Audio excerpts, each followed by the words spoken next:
From the Presidential Palace, Manila, Dateline Malacañang.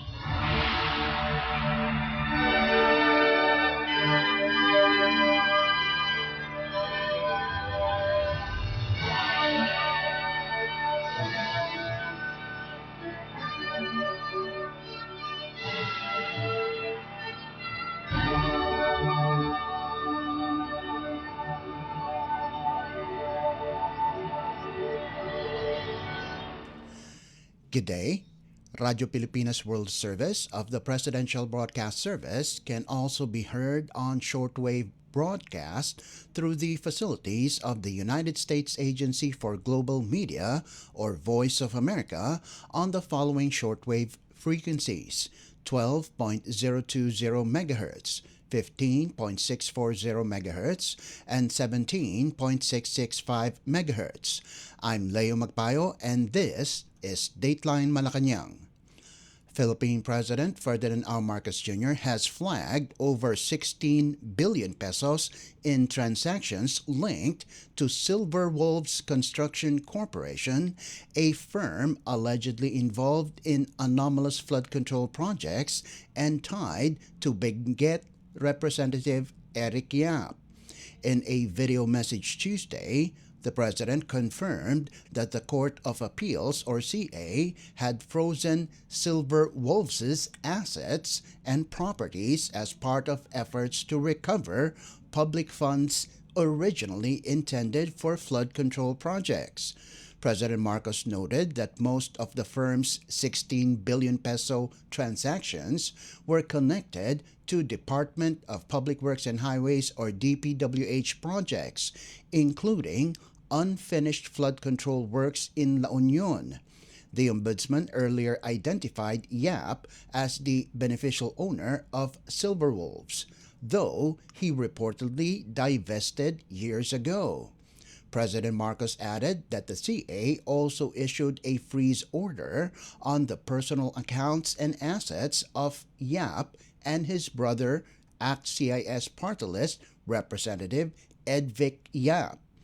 Edvic Yap was accused of receiving money through bank transfers from contractor couple Pacifico Curly and Cesara Rowena Sara Discaya. According to President Marcos, the freeze order covers 280 bank accounts, 22 insurance policies, 3 securities accounts, and 8 aircraft tied to Skyyard Aviation Corporation. The chief executive said the move was necessary to prevent the sale or transfer of assets while the government continues its investigation into the flood control controversy.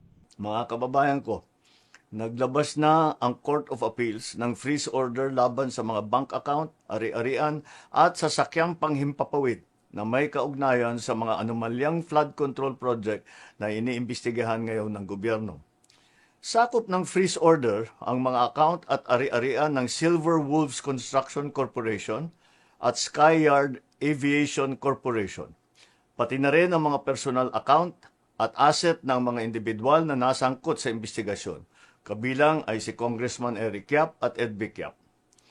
May mahigit 16 billion na ang pumasok sa mga transaksyon ng Silver Wolves mula 2022 hanggang 2025. Na karamihan ay may kaugnayan sa mga flood control project ng DPWH.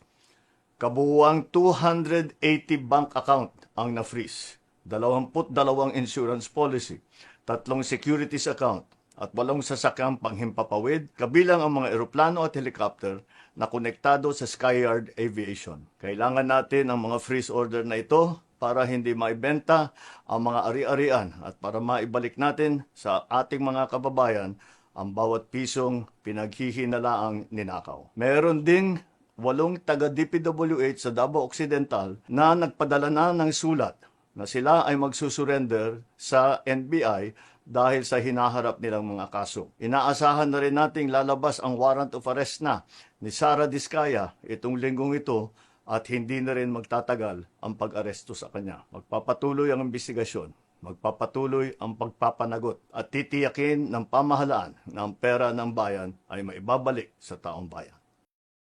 That was Philippine President Ferdinand R. Marcos Jr. Dateline Malacañang.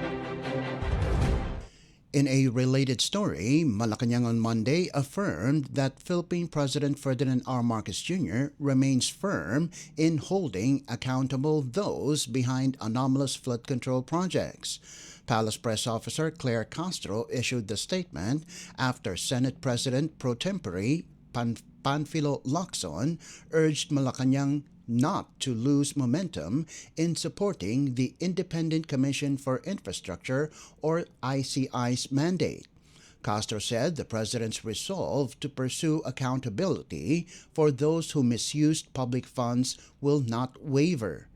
Lacson, meanwhile, noted that despite its limited powers, the ICI has uncovered valuable information that complements the work of the Ombudsman and the Department of Justice, or DOJ, in building cases. Lacson still believes that the ICI is serving its purpose in providing useful information for the Ombudsman and DOJ to pursue preliminary investigations and build solid cases against those responsible for plundering public funds. He was reacting to reports quoting Castro as saying that creating an Independent People's Commission, or IPC, could duplicate the work of the Ombudsman and DOJ. Lacson explained that Senate Bill No. 1512, which seeks to establish the IPC as a successor to the ICI, is part of Congress's effort to support President Marcos's initiative to uncover infrastructure anomalies not previously exposed by past administrations. He said the IPC would be equipped with powers the ICI lacked, such as granting witness immunity and protection, which would shield whistleblowers from counter charges and harassment suits. ICI head Andres Reyes Jr. had earlier raised concerns about witnesses facing retaliatory cases. Lacson also pointed out that while the ICI has subpoena powers, it cannot cite in contempt those who ignore its summons, such as Davao City Representative Paulo Duterte, who declined to appear, claiming the body had no jurisdiction over him. President Marcos created the ICI through Executive Order 94 on September 11th to investigate anomalous flood control and infrastructure projects over the past decade, focusing on corruption, irregularities, and misuse of public funds. Dateline Malacañang. Philippine President Ferdinand R. Marcos Jr. has admitted that public service can often feel like a thankless job, but emphasized that it becomes meaningful when it leads to real improvements in people's lives. In a teaser for the 6th episode of his podcast, the president reflected on the essence of politics, saying its true reward lies in changing lives for the better. President Marcos stressed that fulfillment comes from seeing the nation progress, noting that such progress is proof of effective leadership. The chief executive added that there is nothing better than helping others beyond oneself, family, community, or country. President Marcos described it as a privilege to witness lives improve through public service. In the 5th episode of his podcast released in October, President Marcos credited his father, the late former President Ferdinand E. Marcos Sr., for shaping his leadership style. He added that no one can fully grasp the weight of the presidency until they assume the role.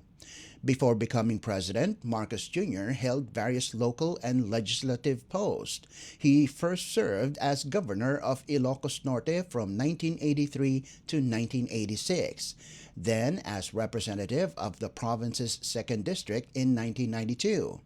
He returned as governor from 1998 to 2007, rejoined the House of Representatives in 2007, and later became senator in 2010.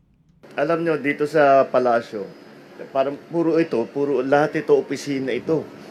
Kaya pagka pumunta ka rito na hindi Pasko, I think you're well guided so long as you enter politics for the right reason. And there's only one right reason, to serve. There's no other correct reason. It's a thankless job, that's for sure. And a sleepless But job. it's worth it. It's worth it. When you see something change for the good, that you made it happen. Ikaw may, that changes your world. Um, there's nothing better. There's nothing better than to help somebody outside of yourself, outside your family, your community, your country. Yes. May nagawa ka, nagbago yung buhay ng tao. Can you imagine, binago mo yung Yes. buhay ng tao? What a privilege to be able to do that. That was Philippine President Ferdinand R. Marcos Jr. Dateline Malacañang. In other news, the Philippine National Police, or PNP, has deployed sufficient personnel and resources to help maintain peace and order during the 3-day nationwide transport strike beginning Tuesday.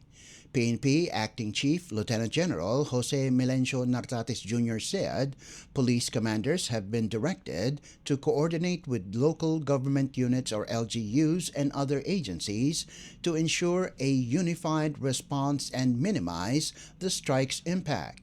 He stressed that the move follows President Ferdinand R. Marcos Jr.'s directive to safeguard public safety, maintain smooth mobility, and keep essential services running during major public activities.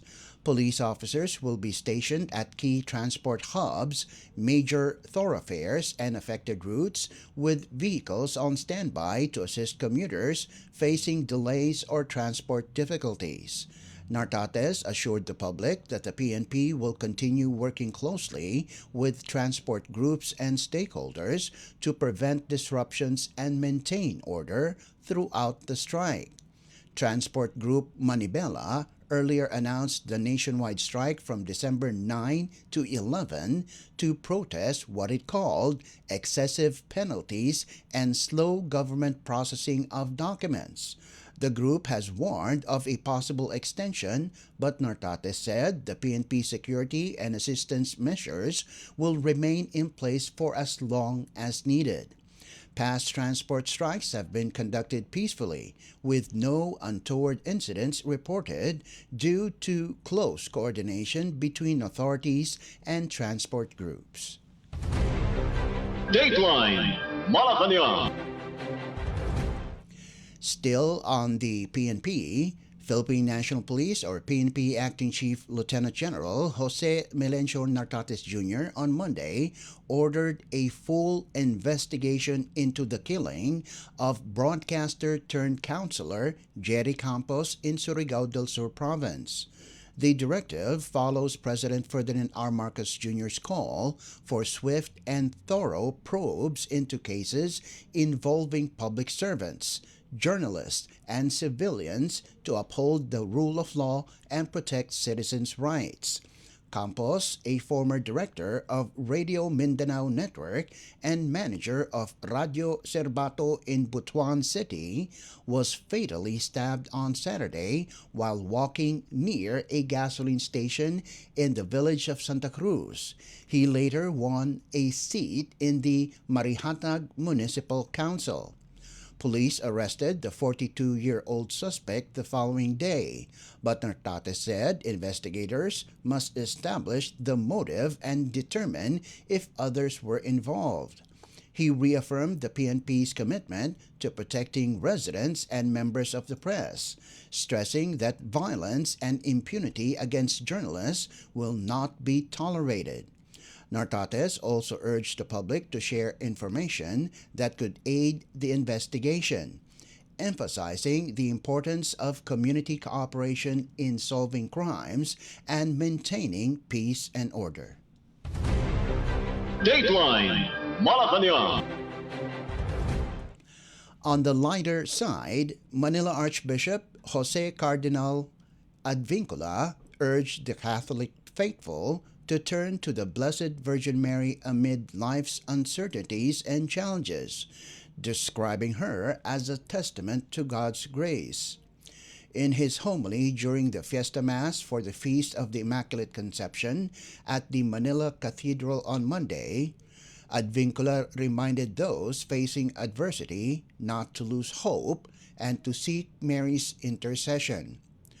Calling Mary the guiding star, the Archbishop emphasized her unwavering faith and humility. Advincula also urged the faithful to see Mary as the light of the way in their journey as pilgrims of hope. The Roman Catholic Church celebrates the Feast of the Immaculate Conception every December 8th. In the Philippines, the day is a special non-working holiday to allow the faithful to mark the occasion. Dateline Malacañang. And news from the Philippine Senate, Senate President Pro Tempore Ping Lacson has urged the public to review the crafting of the 2026 national budget through the Senate's transparency website. According to Lacson, the Senate website shows the reforms implemented in the budget process, including the live streaming of hearings from the committee level up to plenary deliberations. He added that the site also contains the individual amendments proposed by each senator. The Senate website at senate.gov.ph hosts live stream videos of deliberations, while the budget portal at budget-transparency-portal.senate.gov.ph provides additional details such as documents and transcripts of hearings. Lacson stressed that the Senate is prepared to maintain this transparency during the bicameral conference committee. He added that such openness promotes accountability among those proposing amendments, since any items found to be substandard or ghost projects can easily be traced back to their source. Dateline Malacañang. The Commission on Elections, or COMELEC, has processed more than 800,000 voter registration applications ahead of the Barangay and Sangguniang Kabataan elections, or BSKE, scheduled for November 2026. Latest data from the poll body show a nationwide total of 877,422 applications as of December 7th. Of this figure, 682,268 are for the barangay polls, while 195,154 are for youth voters under the SK elections. COMELEC records also indicate that 240,743 applications came from new registrants aged 18 and above. For SK voters aged 15 to 17, the Commission received 195,154 applications for new registration. The voter registration period, which resumed on October 20th, will run until May 18th, 2026. Earlier, the COMELEC projected that around 1.4 million new voters would register during the entire period. Dateline Malacañang. And finally, the Department of Social Welfare and Development, or DSWD, welcomed the latest Pulse Asia survey showing strong public support for its Sustainable Livelihood Program, or SLP, for persons with disabilities, or PWDs, saying the results inspired the agency to further improve services for vulnerable sectors. According to the Ulat ng Bayan survey conducted by Pulse Asia Research Incorporated, from September 27 to 30, 88% of Filipino adults backed the DSWD's livelihood initiatives under the SLP. DSWD spokesperson Assistant Secretary Irene Dumlao said the trust in the program reflects the department's commitment to good governance under Secretary Rex Gatchalian. She noted that the agency's intensified efforts for PWDs align with President Ferdinand R. Marcos Jr.'s directive to ensure no sector is left behind in development. Survey results showed confidence in the program ranges from 79 to 96% across geographic areas and 88 to 90% across socio-economic classes nationwide. She also encouraged continued public trust and support for DSWD initiatives, saying this will help build a stable, efficient, and responsive system of governance. Pulse Asia's quarterly Ulat ng Bayan survey gathers data from 1,200 adult respondents nationwide to measure public opinion on key socio-economic, political, and cultural issues, including government efforts to address poverty and hunger. Dateline Malacañang. Before we conclude our program, Radyo Pilipinas World Service of the Presidential Broadcast Service can be heard over the following shortwave frequencies: 12.020 MHz, 15.640 MHz, and 17.665 MHz. Radyo Pilipinas World Service is also live on audio streaming. Just download Evox PBS Receiver on your Google Play Store or the App Store from your Apple phone. You can also visit our Facebook page and YouTube channel. Just type in and search for Radyo Pilipinas World Service. Kindly subscribe, like, and share our post as well. And that concludes this edition of Dateline Malacañang. For Radyo Pilipinas World Service, this is Leo Magpayo. Good day and stay safe. From the Presidential Palace, Manila, Dateline Malacañang.